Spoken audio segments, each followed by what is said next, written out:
Hi అండి అందరికీ, welcome to our channel. ఈరోజు నా ఈవినింగ్ బ్లాగ్ చూపిస్తాను. పిల్లలు స్కూల్ నుంచి వచ్చేసరికి వర్క్ అంతా కంప్లీట్ చేసుకుని వాళ్ళకి కావాల్సిన స్నాక్స్ పెట్టేసి ఇట్లా వాళ్ళని పక్కన కూర్చోబెట్టేసి ఇంట్లో వర్క్ అంతా చేస్తూ ఉంటాం కదా. అలానే ఇంట్లో వర్క్ చేసి వాళ్ళకి కమ్మగా వండి పెడితే వాళ్ళకి కడుపు నిండా తింటే అదే మనకి ప్రశాంతంగా అనిపిస్తుంది కదా. వాళ్ళకి వండి పెట్టడం ఎంత ఇంపార్టెంటో కిచెన్లో క్లీనింగ్గా ఉంచుకోవడం కూడా అంతే ఇంపార్టెంట్, అవును కదా.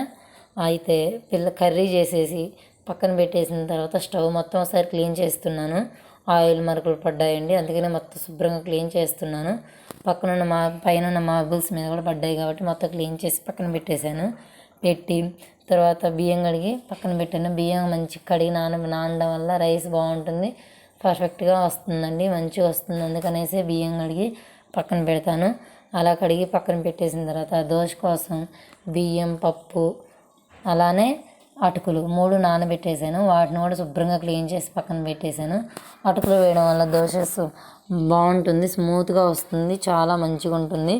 అటుకులతో పాటు కొన్ని మెంతులు కూడా వేయాలండి. మెంతులు వేయడం వల్ల దోశ కలర్ అనేది మంచిగా వస్తుంది, పైన క్రిస్పీగా కూడా ఉంటుంది. తర్వాత వాటిని మిక్సీ పట్టి మొత్తం మంచిగా మిక్స్ చేసి పక్కన పెట్టేసుకోవాలి.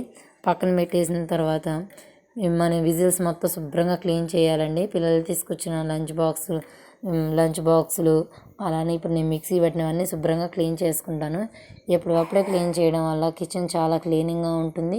కిచెన్ ఎంత క్లీనింగ్గా ఉంటే మనకి అంత ఎక్కువ పని చేయాలనిపిస్తుంది. కిచెన్లో మెసప్గా ఉంటే ఎలాంటి పని చేయాలనిపించదు, మనకి కూడా లేజీగా అన్ఈజీగా అనిపిస్తుంది. వర్క్ అంతా ఎప్పుడు చేస్తాం అనిపిస్తుంది. అందుకే ఎప్పటికప్పుడు క్లీన్ చేసుకోవడం వల్ల మనకి కూడా చాలా ఫ్రెష్గా అనిపిస్తుంది. అందుకనేసి ఎప్పుడప్పుడే క్లీన్ చేస్తూ ఉంటాను. అలా విజిల్స్ క్లీన్ చేసుకుని సింక్ అంతా శుభ్రంగా క్లీన్ చేసి పక్కన పెట్టేయాలి. అలా పెట్టేస్తే ఎప్పుడప్పుడే నీట్గా ఉంటాయి. తర్వాత ఈలోపు పిల్లలిద్దరికీ నీళ్ళు కాగబెట్టేసి వాళ్ళిద్దరికి సరిపడా చన్నీళ్ళు కలిపి పక్కన పెడుతున్నానండి. ఎందుకంటే వాళ్ళిద్దరికీ స్నానం చేయించేసరికి అన్నం ఉడుకుతుంది. అందుకే నేను అన్నం కింద ఇప్పుడే వెలిగిస్తాను, స్నానం చేయించే ముందే వెలిగిస్తాను, వేడివేడిగా తింటారనేసి. అలాగే వాళ్ళిద్దరికి స్నానం చేయించేసరికి అన్నం ఉడుకుతుంది. అన్నం ఉడికాక ఇద్దరికి అన్నం తినిపించేసి వాళ్ళిద్దరికి హోంవర్క్స్ చేయించి పడుకోబెట్టేసి తర్వాత ఉన్న చిన్న చిన్న వర్క్స్ అని చేసుకుంటాను. వెజిటేబుల్స్ కట్ చేయడం, మళ్ళీ సింక్ అంతా క్లీన్ చేసుకోవడం, విజిల్స్ శుభ్రం చేయడం అలాంటివి చేస్తూ ఉంటాను.